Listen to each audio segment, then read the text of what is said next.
It's interesting that some people can benefit from taking melatonin. And when you take a look at the research, about the age of 55, 60, and above, we have less melatonin release. So does that mean that anybody above that age should take melatonin? Well, I would caution on the reason you think you may need to take it.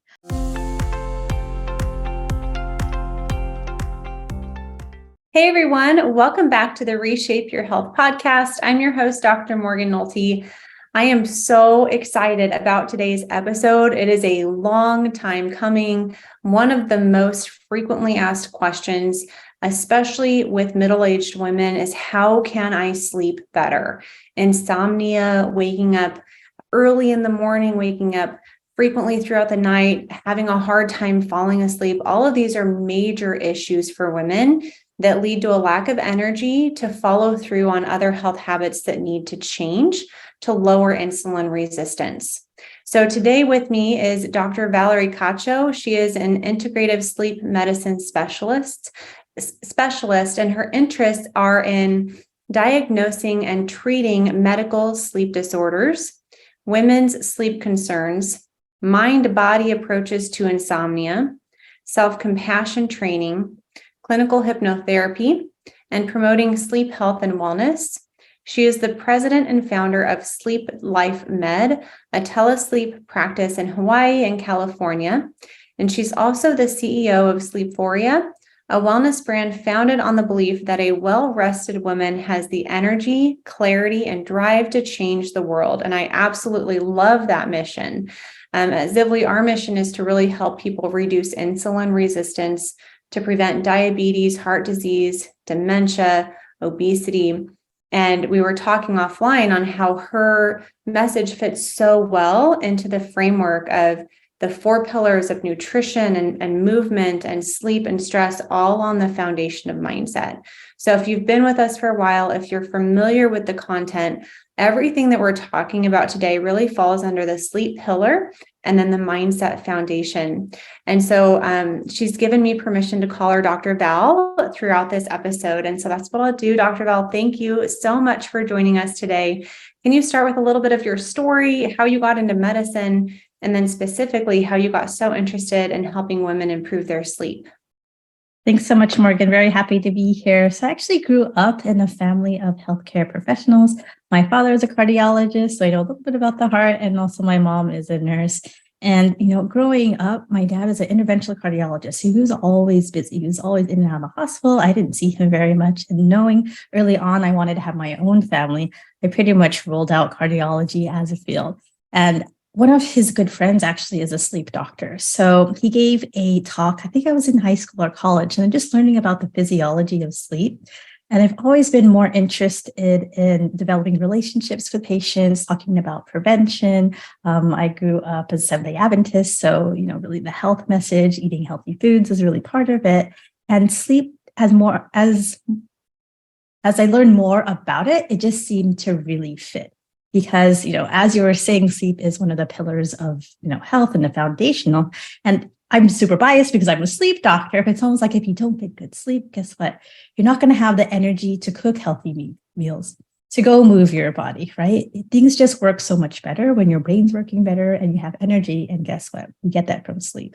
And also, if you don't get enough sleep, it's actually really inflammatory for your body. So you talk about that insulin resistance, and guess what? Getting better sleep is part of that. So there's just so many different connections between getting an adequate amount of sleep, getting optimal sleep, and improving your health. And that's just really my life's focus. And I really love helping women. And sometimes I get asked them, why did you focus on women? I think in the field of medicine, women just have sort of been cast to the side. I think we're really marginalized. If you take a look at a lot of the research, it leaves women out.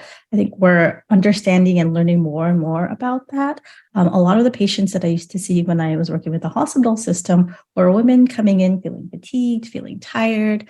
They were sent to a psychologist or a psychiatrist because maybe they had depression. They were given thyroid tests, but their sleep wasn't really addressed. And really not to blame their practitioners. if you take a look at nursing school, medical school, sleep just isn't given that much attention. Culturally here in the US, it's all sleep when I'm retired, I'll sleep when I'm dead. People who sleep in are viewed as lazy. So there's just a lot that needs to be reworked. And, the mindset we have around sleep, I think it's really time for a change. Yeah. And we were talking offline. You mentioned so many people just deal with that everyday fatigue. And they talk to other people and they're like, I'm so tired. And, like attracts like. And so their friends are like, I'm so tired too. And people just almost feel that exhaustion as a normal part of aging or a normal part of living. And I think especially going through COVID, all of us have felt a little bit more weight on our shoulders, right? And a little bit more emotional weight that can contribute to that exhaustion. And I didn't tell you this, we have 2 young kids, so almost 5, almost 3, neither have been good sleepers. Yeah. So my husband and I especially have been focused on how can we get more sleep with what's in our control. So I'm so interested to talk with you more about this today. I think where I wanted to start and where I want to guide this interview for listening, so it's really easy to follow, is in my clinical practice, when I'm coaching someone over sleep, I always start with, are you having a hard time falling asleep, staying asleep, or is your wake time too early? So I wanted to start the conversation with difficulty falling asleep. And I want you to just kind of make this a little master class on sleep. So what are all of the reasons, all of the potential reasons that someone may have difficulty falling asleep? Yeah, that's a great question, Morgan. And that's exactly the same framework that I use when someone comes to my practice, because there's different approaches depending on what the problem is, right? Either difficulty falling asleep, staying asleep, or waking up too early. So I'll take a step back and just talk a little bit about sleep science and what happens in your bodies when we do sleep. And if you take a look at the biological rhythms, there's 2 main ones. The first is the homeostatic sleep drive. And all that means is the longer you're awake, the sleepier you get. And this really plays a role in folks who maybe take an afternoon nap. They're just so tired. Maybe they didn't sleep well the night before because they have young kids, which I have as well. Or maybe they're taking care of their elderly parents, or, for whatever reason, didn't sleep well the night before. Sometimes feel like they need to take a nap in the afternoon getting home from work. And when you take that nap, it actually relieves some of that pressure. And so when it comes to your normal bedtime, whether it be, 9, 10, 11, not as sleepy. And so you want to make sure that you stay awake long enough so that you are sleepy at night. And so if you are going to nap, I do recommend naps. I actually love napping because I'm very sensitive to caffeine. And sometimes caffeine can stick around a lot, and caffeine actually affects this homeostatic sleep drive because that pressure that's building up is process S, also known as adenosine. And so caffeine, the way it works, can actually block that adenosine receptor. So it can actually delay, your sleepiness, which is a good thing in the morning time. But for some folks, sometimes caffeine sticks around a lot. So things that you ingest, right? Caffeine can affect your ability to fall asleep, that sleep pressure that gets built up. The other biological rhythm that affects our sleep is our circadian rhythm, our internal clock. And most people, I see most of the population do feel tired around 9 or 10, but there is a subset that's genetics. We see this more frequently as kids go through puberty, as they go to high school and college. I'm sure everyone knows, probably someone, or maybe this is yourself, where taking the later classes, right? If you're in the dorm room, sometimes part of it is just social, people stay up later. And then it's not necessarily as much of an issue in college because you can, adjust your schedule. But then when you're starting your normal job and you have to get up at 6 or 7 a.m. to be in the work by 8 or 9, those are the type of patients that I see, because after they've seen their primary care physician and they've tried, sleeping pills, it's just not working. It's not necessarily a form of insomnia. It's a circadian rhythm issue where their internal clock isn't quite ready to fall asleep around 9 or 10, but they know they got to wake up at 6 or 7. So they're just laying there, willing themselves to sleep, getting frustrated that they're not sleeping. Yeah. So we actually call that delayed sleep phase syndrome. And that's definitely something that can be addressed. So Having an internal clock that's a little bit shifted can keep us from falling asleep. Certainly, women have higher rates of anxiety, and that can also keep us from falling asleep, because the other aspect of our sleep system, besides our circadian rhythm and our homeostatic sleep drive, is our arousal state. So if we have a lot of stress going on, if we have anxiety that's not controlled, or if we just have a hard time winding down, sometimes for me, I don't have anything particular on my mind, but if it's just things that I need to do, or even an upcoming vacation that I'm excited about. So it doesn't always have to be a negative event. Sometimes it's something you're looking forward to. Sometimes I have a hard time being able to fall asleep. So when we take a look at someone who comes to the lab and I do a sleep study, what we're looking for is how fast or how slow their brain waves are firing based on their EEG. And so, encouraging patients to really take a look at their own life and what's keeping someone from falling asleep, right? Is it your clock? Is it because you're not as tired? Maybe you need to move your body some more, right? As you move your body, one of the breakdown products, right, of ATP is adenosine, and that can help you feel more sleepy. So that those are some of the sort of the things I think that can keep you from falling asleep. Okay. So we have the, you said the delayed sleep wake cycle, right? Was a major one. Delayed sleep phase syndrome. Yes. Delayed sleep phase syndrome. Okay. Mm-hmm. Caffeine for some people. We were talking offline. You said it doesn't affect some people as much as it does others. So yes, what's the deal with caffeine? Yeah. So caffeine has, the property of caffeine can block the adenosine receptor. And adenosine is that pressure that builds up, right? The longer you're awake, you have more adenosine that makes you sleepy. So if you're blocking that adenosine from building up, then you're not going to be as sleepy. Definitely, I'd say on average, it's probably 6 to 8 hours where half of the caffeine is gone. But some reports say even longer, like 10 hours, 24 hours. I know for me personally speaking, before I had kids, I could drink 2 to 3 cups of coffee, sleep no problem. After my second kid, I'm not sure what happened. I can't drink any caffeine from coffee. Teas are definitely much better. And it's even the amount of green tea, even black tea is too strong. So if you aren't sure if caffeine is impacting your ability to fall asleep, be your own scientist, do a little experiment. Maybe more on the weekends where if you're not needing to go to work and not needing to drive, so your energy levels could be a little bit shifted. The other thing too is if you are decreasing your caffeine, there are symptoms of caffeine withdrawal. So it could be a little bit uncomfortable. So just prefacing that, sometimes people who stop caffeine abruptly can have things like headaches or maybe some nausea. Yeah. So just something to warn you about if you are going to experiment with your caffeine load. And severe fatigue. So yes, and fatigue. So I gave up coffee, caffeinated coffee, because I kept waking up at 4 or 5 ready to go for the day. And I was just over it. And I'm like, I love my coffee so much. I love my morning routine, but my sleep is more important. And so over about 2 months, I cut back from 4 cups a day to 2 cups a day to 1 cup a day to decaf. And I was so tired. Like I thought I was pregnant again. Oh my. or had COVID or something. I'm like, I am so tired for like a month, 6 weeks, maybe even. So it's worth it for people considering it. But even though I gradually decreased, I still had quite a bit of fatigue for a month. So and I'm like you, it's like it affected me more after I had kids. I hear after women goes through perimenopause or menopause, their gut health changes. They may experience a decreased ability to tolerate caffeine and alcohol. Have you noticed that as well in your practice? Yeah, definitely. I'd say for me personally as well, alcohol, I can't tolerate it at all. It just, even sometimes the thought of it makes me feel nauseous. So definitely. And I would say in my practice, it's really interesting because I do have some folks who come in heavily drinking because it's the only way they know how to fall asleep. So alcohol is a really interesting substance in the fact that early on, if you have it, before bedtime, it can make you fall asleep pretty fast, especially the more you drink. However, when alcohol breaks down, is it the metabolites of the alcohol, or oftentimes if you're drinking wine or mixed drinks, it also has a lot of sugar in it.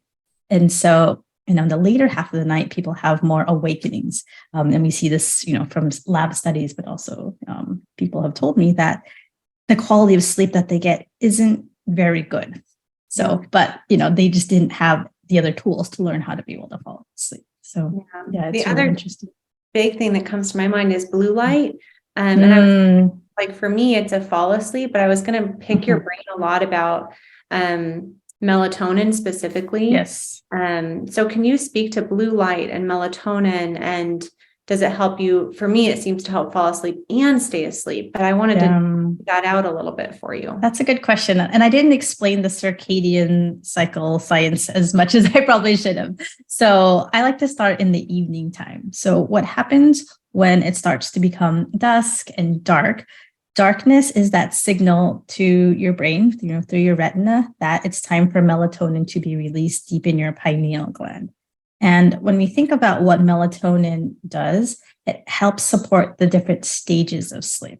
And so it's really marketed as a sleeping pill, but it's not really a sleeping pill. We have 4 stages of sleep. There's stage 1, stage 2, stage 3, and then stage REM. And depending on how long we sleep, we cycle through these sleep stages about every 90 minutes, 4 to 6 times a night. And going back to the homeostatic sleep drive, if you're thinking about it, the longer you're awake, the sleepier you get. And then when you go to sleep, about 4.5, 5 hours later, you're releasing that pressure.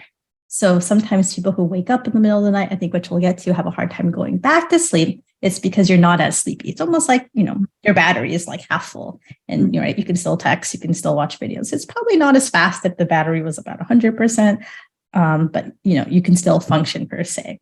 And when we look at the curves for melatonin, it really starts to peak as that homeostatic drive is lessened. So it can help keep us asleep. Melatonin is also really interesting because there's anti-inflammatory properties for women as well. Just putting this out there. If you've already had an episode of breast cancer, taking melatonin may help reduce your risk for having a secondary event. So it can have some anti-cancer effect. And it can also help lower our body temperature, because when we're sleeping, our body temperatures, need to be a little bit cooler. Yeah. And so it's interesting that some people can benefit from taking melatonin. And when you take a look at the research, about the age of 55, 60 and above, we have less melatonin release. So does that mean that anybody above that age should take melatonin? Well, I would caution on the reason you think you may need to take it. If it's more for, anti-inflammatory or anti-cancer, potentially. In terms of sleep, some of the studies in and around perimenopause and menopause show it's only beneficial for, some of the women who have insomnia or sleep disturbances. I did mention that it may lower the body temperature, but it doesn't really help with hot flashes. And another report said that it may help with some of the mood. So it's really interesting of thinking of melatonin beyond sleep. Melatonin in the US is not regulated as a prescription medication. In some countries, you actually need a prescription from a doctor to be able to pick it up. It's regulated as a food. And so in 2017, there was a really interesting research performed on melatonin where they took about 30 brands of melatonin. And even within those brands, some of the batches had a lot of varying dosages, or actually active ingredient melatonin, to the point where it was even a -% to greater than 400%. So I always caution my patients and people I talk to that, melatonin may be beneficial, if you're a shift worker, if you're someone who has a circadian rhythm that's a little bit delayed, using melatonin may help pull your clock back, but you really want to make sure you have a good quality melatonin, because you may not even be getting melatonin. So which brands do you recommend? Do you have any specific ones? I do. And this is just based on researchers in circadian science that use this when they do their studies. Consumer labs, if you're a part of it, you do have to pay. It's almost like Consumer Reports. So for supplements, Consumer Labs, you can look up. There's Pure Encapsulations, Life Extension, and the Trader Joe's brand is said to be pretty reputable. Natural, Natrol. I've also looked up, and that one has a pretty good quality standards as well. Yeah. Okay. That's good. I think we will be sure to link those brands in the show notes or the description somewhere in case people want to.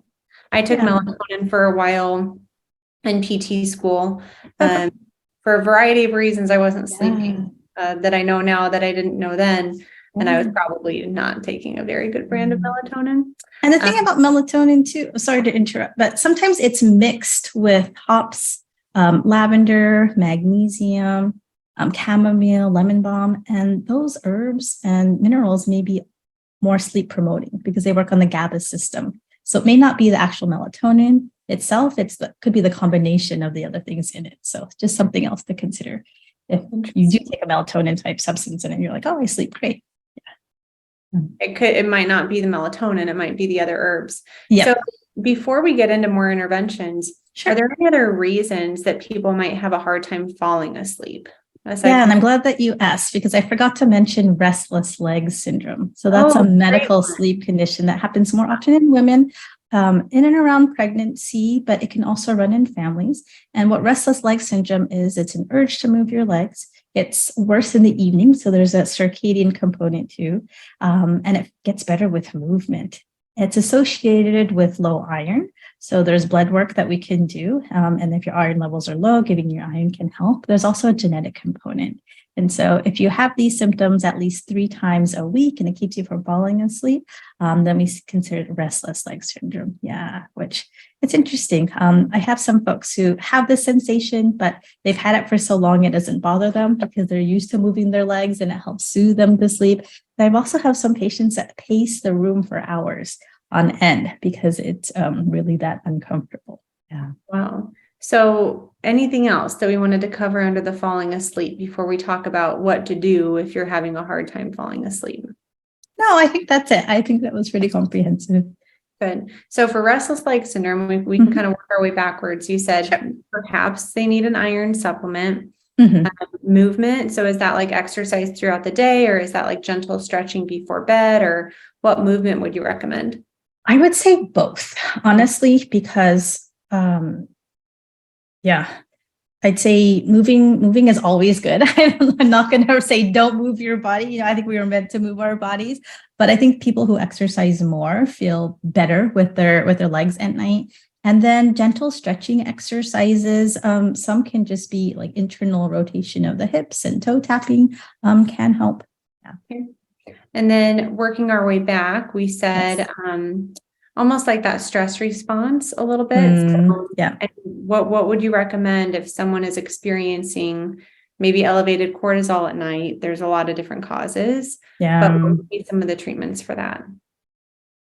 I would say depending on how severe it is, talking to a therapist about it, cognitive therapy for anxiety. If it's so bad that it's causing insomnia, cognitive behavioral therapy for insomnia. If it's more situational, it's not a chronic thing, and we say chronic at least 3 months. I'm a big fan of breathing exercises. You mentioned, the sort of the sympathetic drive, that stress response. One of the quickest ways to go from the stress response to the relaxation response is to slow down your breathing. So they've done research on this. If you can slow down your breaths per minute to 6, that can be really beneficial. I'm also a big fan of, sort of really low cost or free type things and journaling, getting a pen and paper and just writing down your thoughts. I typically do recommend to do this exercise during the daytime, not too close to bedtime, because it can be really stimulating. And it doesn't have to be, sort of a long drawn out process. I have a friend who's a fitness coach and a mental therapist as well. And she just recommends 2.5 minutes. So for the first 30 seconds, just set a timer, write down all the things that are bothering you. And then for the next 2 minutes, just go a little bit deeper. And I think it's really a good way just to start this whole process. I personally, when I do it and the thoughts are on a piece of paper, it makes it not seem as sort of serious or as severe because you're distancing yourself from the thoughts. And sort of a good analogy I think of is if you have a lot of thoughts that come up in your mind at night, think of it like your email or even your snail mail. Do you just leave all those messages unarchived or undeleted, or your regular mail, all those sort of advertisements you get, do you just leave them on your dining room table, or do you actually throw them away? And so a similar analogy to your thoughts. And I think one thing a lot of folks aren't taught is that you can actually choose different thoughts, or you can actually control the way that you think. And so that's sort of how I talk to some of my patients about that. Yes. So I talk about thought work a lot. Mindset work. Wonderful. So important in our program. Definitely. I had a question on cortisol as it related to caffeine during intermittent fasting. This was from one of our members. And she wanted to know if drinking caffeine on an empty stomach while intermittent fasting would raise cortisol, which would then potentially delay that sleepiness. Because as from what I know, cortisol and melatonin are kind of counter-regulatory. So if cortisol's up, melatonin can't come up, you don't get as sleepy. It's how it's been explained to me. Yeah. Would you agree with that? Or is it, again, person specific on how they metabolize caffeine? I'd say a little bit of both. So when we take a look at cortisol, certainly levels can spike throughout the day, depending on activity, depending on stress, and a lot of different factors. But when we take a look specifically at sleep in the evening time, right, our cortisol levels want to slow down, drop down, right? So we can get into that restful state and go to sleep. Early in the morning, we do see our cortisol levels rise.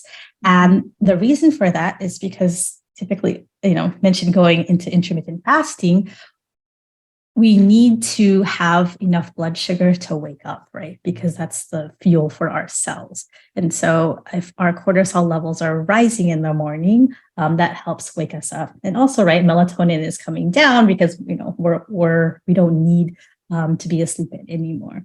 If you're drinking caffeine in the morning time, I would say that I wouldn't worry about your cortisol levels at night. Okay. I would worry more if you do have a hard time sleeping, thinking about your adenosine system rather than the cortisol system. Yeah. Okay. That makes good sense. And then the amber colored blue light blockers are what I always recommend. Do you have any other recommendations?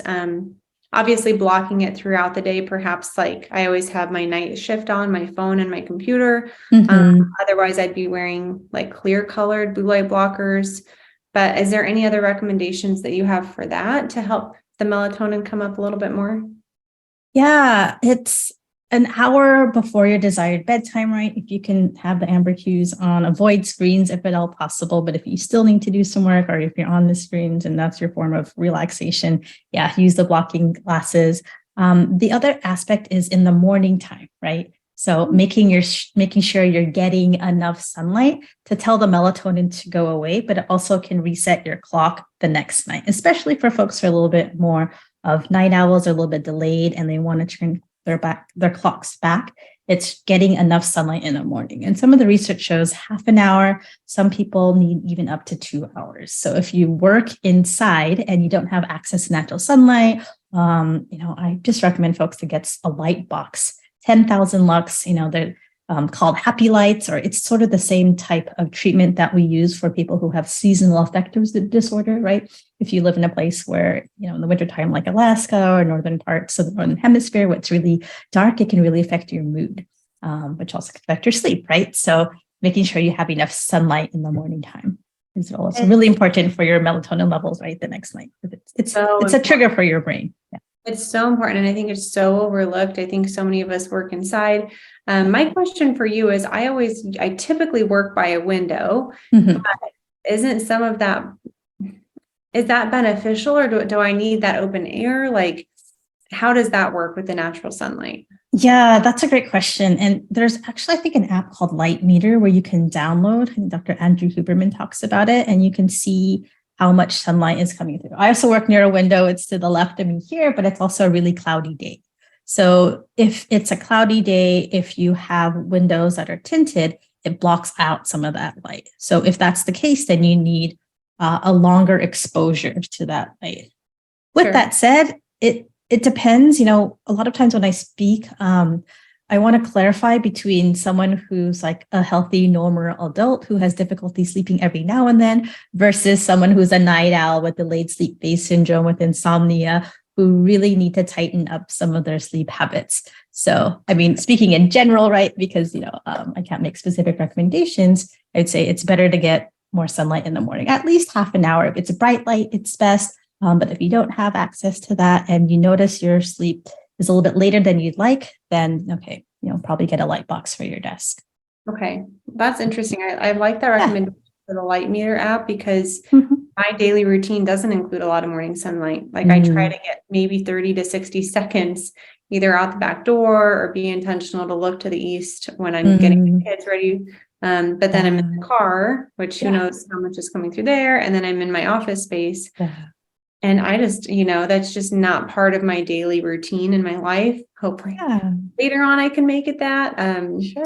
Nebraska, it's cold a good part of the year, and I'm a baby when it comes to the cold. So I don't want to go outside when it's cold, even though Understandable. Yeah. So those are really good recommendations there. Thank you. The other thing that I wanted to ask, you mentioned some supplements and melatonin. Are there any specific supplements that facilitate falling asleep? Yeah, definitely. So some of the supplements that have some research, and I just want to sort of preface it, is that, in the US, there's a lot of money put into pharmacology, and that's almost the way that medical doctors are trained. We meet a patient, we ask them questions, we do a lab test or, an imaging study, and then we either match a surgery or medication to it. Since I have a background in integrative medicine, basically just expanded my toolbox. So I do know about supplements. I feel like they can be helpful in certain situations. I think of supplements I think of as sleeping pills. You fall and break your arm. Definitely we want to give you something to be more comfortable, to help take away the pain. But that pain pill isn't going to fix the broken bone, right? You probably need surgery, you probably need a pin or something like that. So they're same as sleeping pills, right? They can be helpful if you're having a lot of stress in your life. Maybe you were just in the hospital or, a family member was sick and you were taking care of them. Helpful. Chronic use of supplements, I would say, I would recommend to look into other treatment options for that. With that said, some of the supplements that I do recommend are things like valerian root. Things that work on the GABA system can help basically slow down your brain waves. There's lemon balm. There's also chamomile. So if you take a look at the ingredients in some of the sleepy time teas, magnesium is really beneficial. I know earlier we spoke of restless leg syndrome. Magnesium is good for the muscles, can also work on the brain, on the GABA system to help someone fall asleep.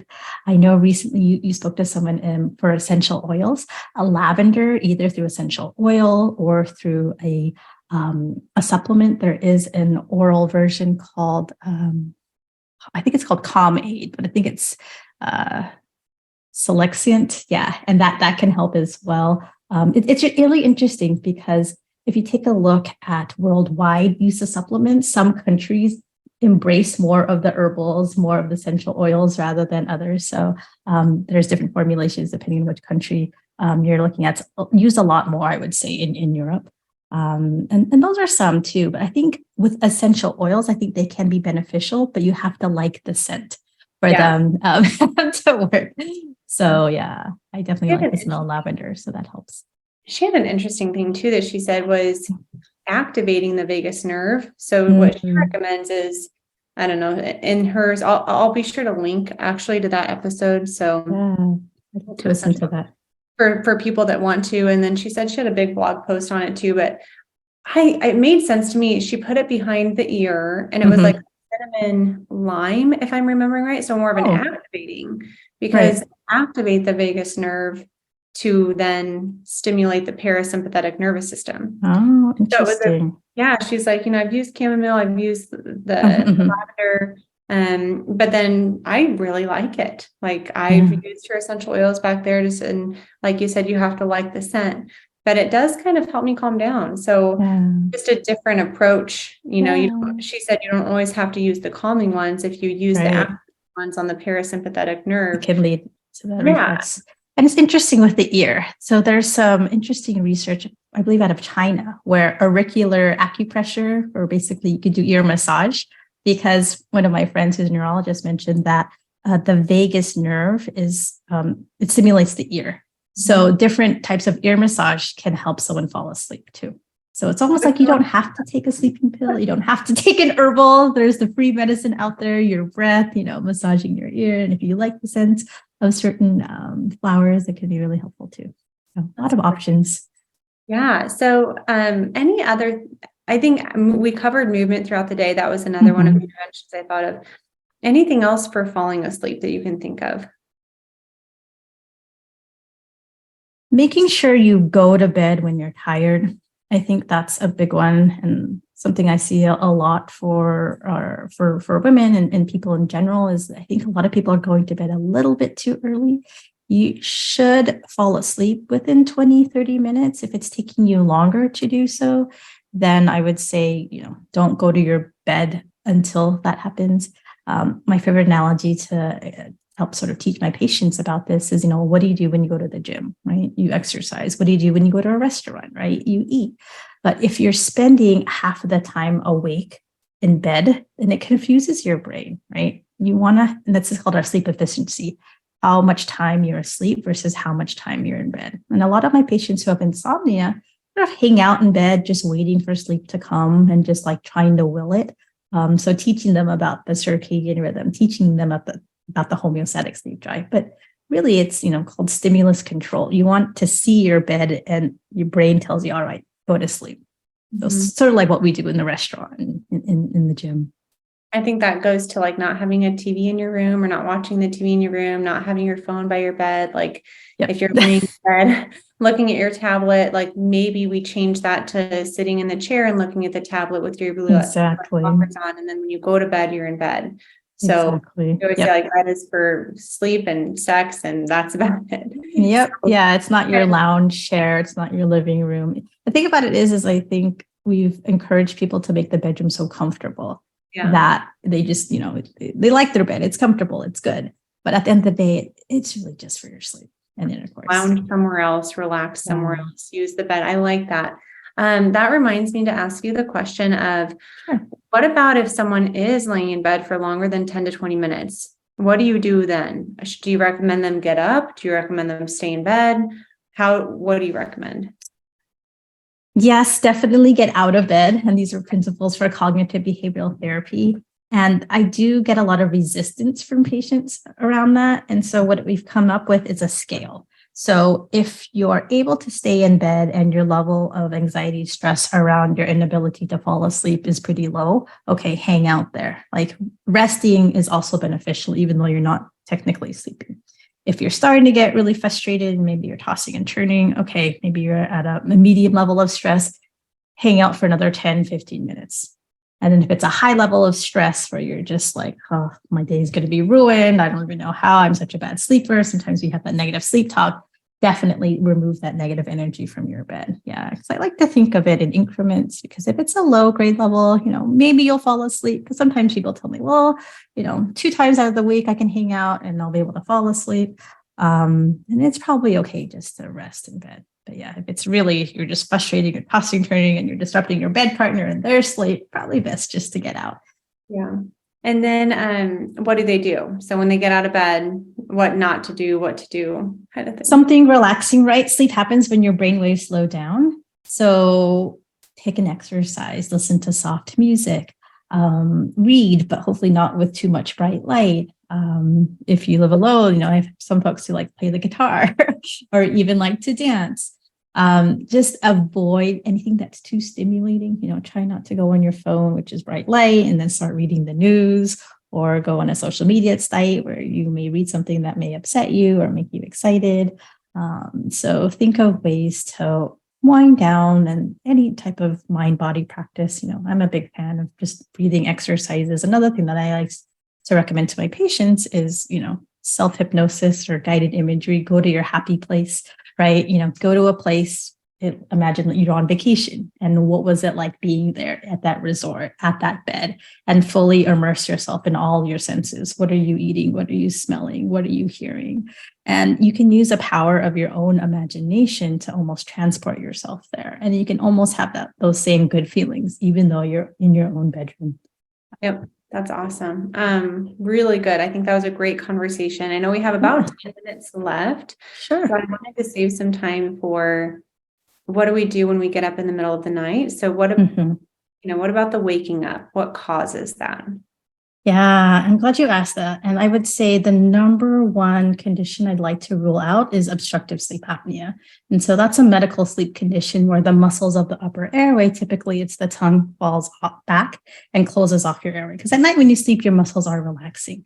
And this is something to really be mindful of as we get older, because our muscles aren't as strong. I know a lot of the folks in your community are moving and exercising. So ideally, if you are doing generalized exercise, the muscles of your upper airway are stronger, but there are perimenopause and menopause related changes. As our hormone levels start to fluctuate, that can impact the strength of our upper airway.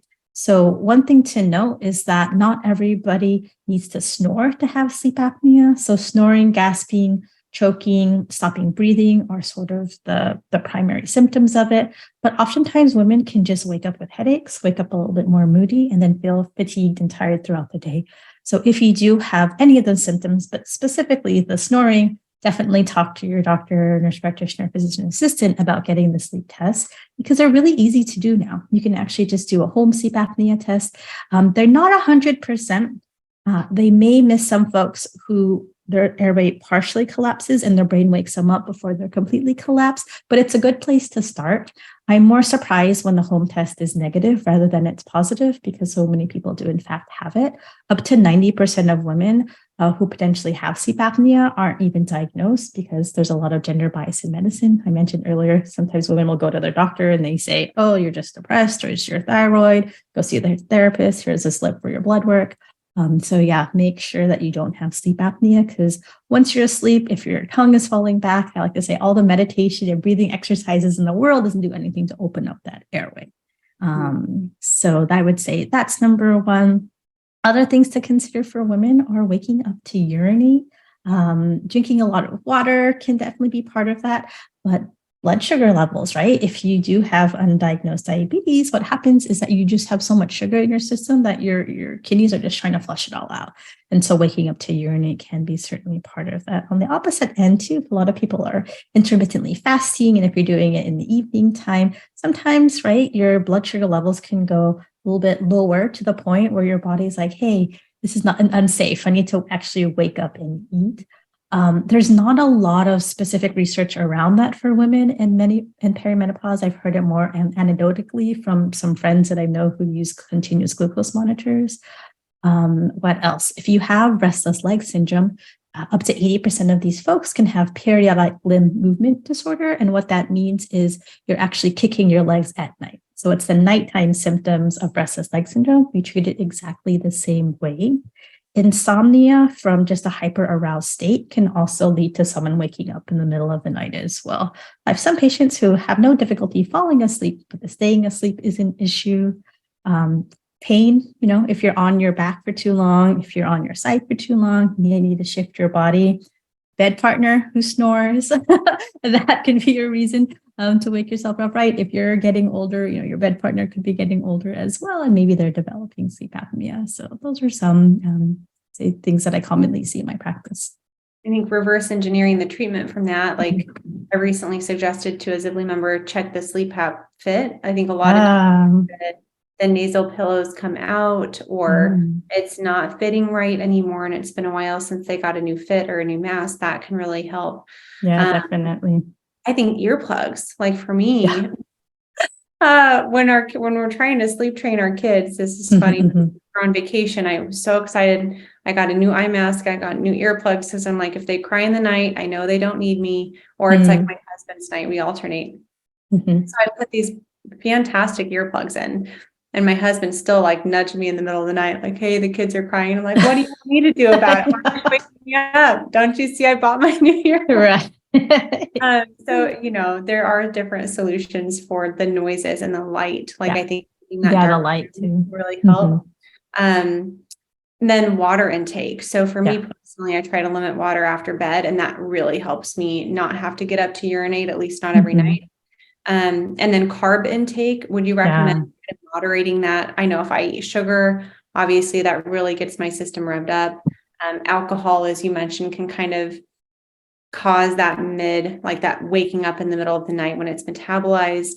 So would you kind of recommend limiting, especially refined carb intake in the evenings to help with that mid?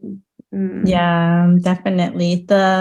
if you take a look at some of the food content in terms of macronutrients, saturated fats and more simple carbohydrates are associated with more arousals at night. So yeah, Know that about that. higher fiber foods are better. Protein, the verdict is still out. I'll have to review the literature again, but when I last looked, there wasn't much evidence around it. I know a lot of people who are more in like the sort of muscle building are really heavy in the protein. I think a lot of women don't eat enough protein. Does it impact the quality of sleep that we have? Not sure yet. So yeah. Really interesting. Okay. And then with our last couple of minutes, I want you to go over, and we kind of touched on it a little bit already, waking up early in the morning, for 5 when they want to sleep until 5:30, 6:30, 7. So what are the major causes of that? I would say for women, what we have seen are fluctuations in hormones, even aside from someone who's having hot flashes. So progesterone is a relaxation hormone. And so when we go through perimenopause and menopause, the levels drop. And so it has been associated with more arousals at night. So that's something definitely to look into. And then the other one is the homeostatic sleep drive, right? If you've met that sort of minimum sleep core amount of sleep, it's harder to go back to sleep if the kids wake up, if your partner's snoring, if your blood sugar is dropping, right? Doesn't mean that you can't. Sometimes it'll just take longer than you initially anticipated. And then the other thing too is to check your mind in terms of, are you getting upset that you're not able to fall asleep? It's 3 a.m. and you're staring at your ceiling and then you're thinking about, oh, this work project that I have to do. Oh, I have to make sure, I go with my mom to her doctor's appointment in a few hours. It's really interesting. I have a friend who is an Ayurvedic practitioner. And so that's the whole system process in India. And in India, I guess they recommend if you're up those early hours, it's sort of the sacred hour because it's quiet, and that's the time to do your prayers and meditation. So it's a little bit a different shift versus I think in the US, you're supposed to be sleeping 8 hours. If you're waking up in the middle of the night, something is wrong with you. There are a normal amount of arousals at night. Typically people can go back to sleep. But if you have a hard time going back to sleep, I think that's something that you should look into if there's an underlying medical sleep condition or a blood sugar issue that's contributing to that. Yeah. Or your diet, right? Or what you're eating. Yeah. That's a really big point. Yeah. I just wanted to highlight the importance of the prayer and then the breathing. So just for my own personal life, I feel like I go to bed and I don't always calm my mind down right away, for whatever reason. And then when I remember that I'm doing that, I'm like, okay, pray to fall asleep to whoever you want to pray to fall asleep and take deep breaths. And I'm like, take 15 deep breaths. I kid you not. I don't ever remember getting to 15. Yeah, I love that. It really does work for me. Obviously, there's a lot of other things that go right in my habits today. That's not like a magic fix, but that's what I do in the moment is like pray to fall asleep, take deep breaths. And it's your wind down routine. And similarly, when I speak with patients go to the gym analogy, right? When you go to the gym, you start off on the heaviest weights, or are you going to warm up your muscles? When you go to a nice restaurant, are you going to, immediately jump to the steak dinner, or are you going to have your soup, your salad, little appetizer? So I feel like we've been conditioned. Okay, it's time to go to bed. You put your head on your pillow and then you're immediately out. But we got to have that wind down, period, whether it be breathing exercise, prayer, listening to soft music, reading a book, incorporate that in your life. And I think a lot of women really don't give themselves enough time and care and attention. Maybe in your community, it's different because it's focused on health, but can you schedule the last hour of your day just for you? And why not? You really should, because guess what? If you're not getting an adequate amount of sleep, it's going to be harder to make healthy decisions, right? It's going to be harder to want to move your body because you're feeling tired. Yeah. It's almost like it's necessary. It is necessary. Yeah. We talk about our Zivli habit hierarchy, and after our mindset work, I think sleep is the next one. Sleep and water way up there, because we talk about the domino effect. If you can really nail that stuff, all the other habits are so much easier to implement. But I know that you have a client here in just a few minutes. I wanted to just tell you, I really appreciated your time next week. You shared so many great resources today. I did take notes, so we'll be sure to get the majority of those resources in the notes. But can you let people learn, how can they learn more about you? How can they work with you if they want to work with you?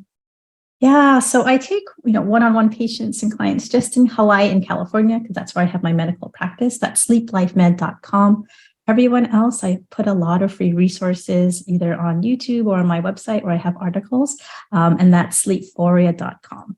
So thank you so much, Morgan. Happy to be here, and thanks for letting me share my love of sleep with everyone. Yeah, it was our pleasure. Thank you.